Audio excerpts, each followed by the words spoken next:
La desproporción terrena en Colombia. Conozcamos el problema. ¿Qué es la mala distribución de tierras en Colombia? Bueno, primero hay que saber que Colombia es un país muy rico en biodiversidad, en tierras, en campo agrario. De hecho, Colombia junto con Ecuador tienen unas tierras volcánicas que se pueden llamar antiplanos andinos, los cuales son muy buenos para la cultivación. Son unas zonas bastante estériles, lo cual ayudan a que el territorio produzca con mayor facilidad y el producto sea mucho mejor. Esto casi ningún país lo tiene, y es que son volcanes intrometidos entre la tierra, los cuales hacen la tierra mucho más propia de tener cultivos. El área de Colombia es de 114 millones de hectáreas. Aproximadamente 42,3 millones de estas están destinadas al trabajo agropecuario. De estos 42,3 millones, el 80%, o sea 33,48 millones, están destinados a las vacas, a la ganadería. Y apenas el 20% a cultivos. Pero vamos a diferenciar estos cultivos porque queremos sacar lo que es el cultivo de caña y lo que es el cultivo del café, que se producen mucho en Colombia. Entonces, sin contar estos cultivos, queda apenas un 1,4% para cultivos de frutas, verduras, granos, arroz. Esta es una gráfica que muestra el porcentaje de tierras utilizables para el cultivo en Colombia desde el año 1960 hasta el día de hoy. Podemos ver que aproximadamente se usaba un 3% en los años 70 y este es el año 1967.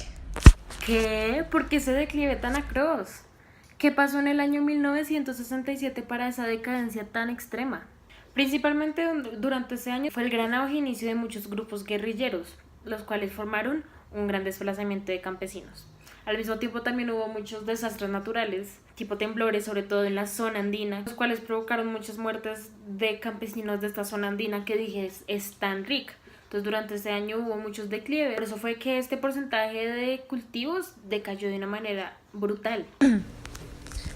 Desde ese año simplemente estuvo cayendo más y más y más. Podemos ver en la gráfica que hubieron ciertos picos de avance, pero siempre significó una decadencia más grande. Y digamos, ¿por qué no se pudo solucionar? Claro, los gobiernos no le pusieron tanta atención a este tema campesino y pues muchas veces se salía del presupuesto, que se empezó a abandonar, y poco a poco durante todos los años siguió bajando. Hubo algo muy curioso en el año 2000, que hubo una puntita donde subió un poco, que fue cuando el presidente Pastrana buscó restablecer a algunos campesinos hasta que llegamos al punto donde ahora ni siquiera llegamos al 2% de aprovechamiento de nuestras tierras. Digamos, Alemania es un país de 35 millones de hectáreas, casi menos de la mitad de lo que es Colombia. Y aún así aprovechan el 33% de su terreno, más o menos unas 10 millones de hectáreas. O sea, Alemania utiliza 10 millones de hectáreas para cultivos, mientras que nosotros solo utilizamos aproximadamente 1. Y es muy loco porque nosotros tenemos mucha tierra, una tierra mucho más aprovechable, mucho más fértil. Tenemos un clima bastante beneficioso porque tenemos el mismo clima durante todo el año, mientras que ellos tienen un clima bastante variado que puede arruinar la mayoría de las cosechas, y aún así no lo aprovechamos. Como expliqué ahorita, durante el gráfico colombiano hubo muchos escaloncitos que se debieron mucho a las políticas que se fueron llevando. Entonces, ¿la política afecta el aprovechamiento de nuestras tierras? Claro que sí. Entonces ahí es donde venimos a la historia. ¿Qué es lo que pasó? ¿Por qué en Colombia tenemos tanta desproporción de tierras? Bueno, volvamos a muchos años atrás, cuando Colombia apenas estaba siendo un país independiente y le fue muy difícil controlar la repartición de sus tierras. Bueno, a lo largo de los años, mientras las políticas fueron cambiando, se podría decir que el gobierno era el dueño de todas las tierras, y poco a poco fueron viendo como un negocio el vendérsela a terratenientes. ¿Qué pasó? La desigualdad social era bastante grande, entonces muy poquitos podían tener acceso a estas tierras. También que a lo largo de los años, como hubo tantos desplazamientos de campesinos, hubo más probabilidad de que los terratenientes sean los dueños de estas tierras y no los mismos campesinos. Y nunca el gobierno tomó el papel de establecer una reforma agraria para poder repartir sus tierras de una manera más equivalente, sino que aceptaban que los terratenientes fueran los mismos dueños de sus tierras. ¿Qué es lo que fue pasando?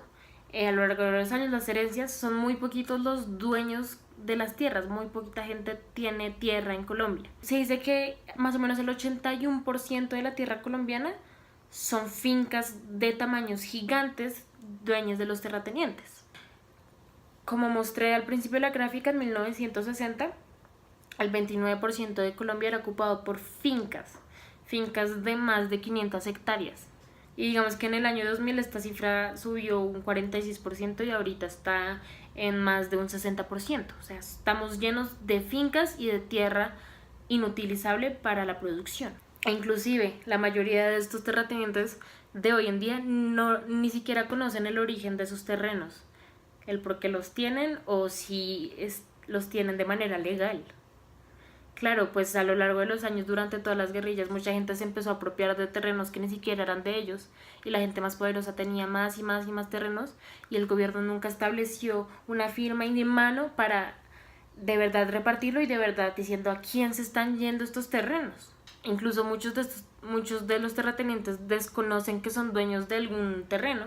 Entonces, claro, queda tierra completamente abandonada. Ahora, como muchos terratenientes tienen muchas tierras, pues la tienen de una manera u otra abandonada porque no tienen, aparte de sus tierras, no tienen el dinero para elaborar mano de obra, para contratar campesinos, elaborar cultivos, porque al fin y al cabo siempre te trae su presupuesto. Hay gente que simplemente tiene tierras y nada más. Por eso se ve tanto la ganadería, porque es un proceso mucho más fácil de sustentar y de resguardar. Tú con un ganado tienes una tierra gigante, tienes 5 vacas y simplemente contratas a una persona para que las cuide. Mientras que cultivando tienes que comprar mucha más maquinaria, contratar posiblemente más personas, que esas personas se mantengan diariamente cultivando y teniéndole mucha atención a las cosechas. Algo muy poquito rentable cuando tú no tienes el dinero de ser emprendedor y empezar a cultivar en tus tierras, porque siempre es un precio alto y a esto el gobierno no le ha metido la mano. Entonces muchas tierras quedan muy abandonadas. ¿Qué es lo que pasa?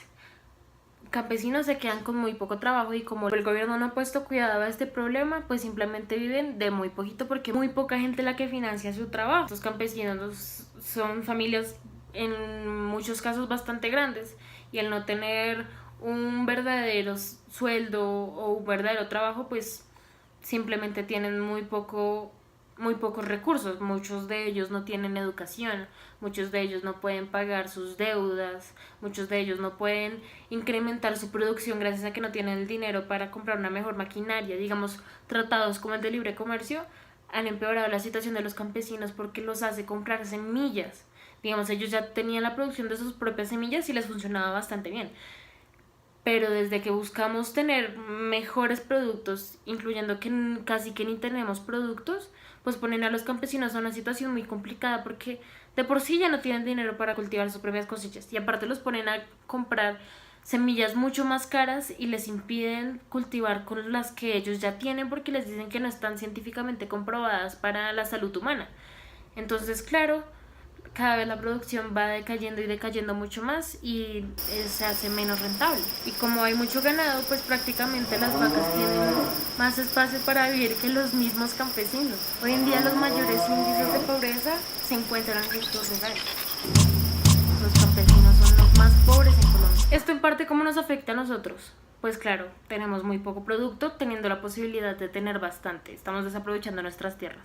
Entonces, digamos, si queremos consumir alimentos, toca importarlos del exterior, lo cual nos sale mucho más costoso, mucho menos beneficioso para el campesinado y no terminamos apoyando nuestros cultivos, nuestras tierras. Terminamos comprando productos caros, cada vez son más difíciles de conseguir y es súper extraño. Cosas que se producían y que fueron prácticamente inventadas en Colombia ya ni se consiguen y las conseguimos de Estados Unidos. El país ha tenido progresos los últimos años en base a ideologías que buscan tener una reforma agraria. Se está buscando que los campesinos sin tierra puedan tener un sustento económico. De hecho, Colombia es uno de los pocos países en América Latina que tiene esta figura de baldios, donde las tierras que son propiedad del Estado pueden ser destinadas a reducir la brecha entre los grandes terratenientes tendedores a los pequeños productores. Pero ha sido muy difícil lograrlo, porque la realidad es que muy pocos estamos preparados para esto y podemos ser bastante envidiosos con cosas que ni siquiera nos pertenecen completamente. ¿Cómo le vamos a dar tierra a personas que, porque sí, porque las necesitan? Digamos, el Tratado de Paz, su primer punto buscaba esta reforma integral del campo, que buscaba iniciativas legislativas, buscando algún reglamento o alguna balanza. La gente no entiende que de la tierra depende el sustento de vida de población más pobre. Incluso el sustento de vida de nosotros mismos. Si aprovecháramos más nuestra tierra, seríamos un país mucho más rico. En México, la economía ha incrementado bastante por la venta de aguacates, porque México es el mayor productor de aguacates en el mundo y los ha logrado exportar a distintas partes del mundo, incrementando mucho la ganancia que llega al país por parte de la venta y alta producción que hay de aguacates. También hay mucha gente que busca favorecer y utilizar la tierra para habilitar el desarrollo de la minería, lo cual, aunque tiene su punto de razón, también tiene un punto bastante perjudicial para los cultivos. El practicar minería arruina mucho la fertilidad de las tierras, impidiendo que en muchos campos ya ni siquiera se puedan implementar cultivos. Y aparte, la minería es un sustento de un corto plazo. Cuando el producto se acabe, ya no se puede seguir produciendo. O sea, la minería no se puede seguir produciendo, en cambio los cultivos sí. Si dedicáramos completamente nuestras tierras a la minería, no estaríamos distribuyendo nada hasta a los campesinos. El sector minero genera menos empleos y causa mayores impactos ambientales. En el Chocó, raros espacios son dedicados al cultivo. ¿Por qué? Es un espacio que se ha dedicado completamente a la minería. La deforestación ha sido increíble. El 99% de la minería que se hace ahí es prácticamente ilegal, no cuenta con títulos mineros ni licencias. Claro, como mucha gente ve que una fruta probablemente no valga más de 1,000 pesos y un barril de petróleo o de esmeraldas tenga mucho más valor, la gente cree que es más importante favorecer a esta industria de hidrocarburos que a las mismas tierras campesinas. Por eso se ha visto muy poco apoyo por parte de la población, porque desconocen del poder que tienen los cultivos y el aprovechamiento de las tierras. ¿Cómo podemos evidenciar todos estos problemas? Pues económicamente es la manera más fácil. Cada vez vemos que las frutas están más caras, se venden menos. De hecho, yo hace poquito tenía muchas ganas de una feijoa y fui a una tienda y no tenían feijoas y yo decía, ¿qué? Pero yo antes iba a cualquier tienda y tenían cantidades de feijoas porque amo mucho la feijoa y solamente tenían unas cajeticas con feijoas súper chiquiticas, súper verdes, se veían súper poco apetitosas, poco jugosas y solamente tenían esas cajeticas y carísimas las feijoas. Políticamente, digamos, vemos últimamente que vienen más políticos con la idea, vendiéndonos la idea de que debemos hacer crecer el campo, que los campesinos deben volver a sus tierras, que nos habla sobre el poder del campo y que sus propuestas buscan implementar un crecimiento sobre él. O también vemos políticos que nos proponen hacer crecer la producción y la búsqueda de los hidrocarburos y vemos muchas controversias a lo largo de sus propuestas. Y uno dice, ¿por qué? ¿Qué tiene de malo hacer hidrocarburos? Claro, que afecta al campo. Lo vemos incluso en memes cuando se burlan de esta propuesta que era implementar la venta de aguacates. Y la gente lo comparaba con la venta de petróleo y decía, ¿cómo nos vamos a sustentar de solo aguacates? Pues tiene mucho más poder de lo que creen. También lo vemos en cómo uno va a la calle y cada vez se encuentra más campesinos desplazados, ya sea por la falta de sustento en sus trabajos o porque sean desplazados por la violencia. A menos campesinos también hay menos producción. Este es el país más desigual de Latinoamérica en distribución de tierras. A pesar de toda la polémica y académicos que buscan transmitir nuevos mensajes, no hemos reconocido el poder que tiene el campo. Y es muy importante, los colombianos no saben el poder que tiene el campo y muchas veces creen que es mejor importar productos. Hay que crear ideologías y acciones para que el campo crezca y los productos crezcan y cada vez haya más producción. Nos beneficiará a todos, beneficiar a la clase campesina de una manera brutal y cada vez aprovecharemos más nuestras tierras, veremos productos más económicos y nos resguardaremos económicamente también mucho mejor. Veremos cómo vienen más ingresos de otros países que aclaman por nuestros productos. No puede ser posible que en mi alacena la mayoría de frutas ni siquiera sean de acá cuando principalmente venían de acá. Hay que tener mucho más conciencia de nuestro campo, pues el campo es grande.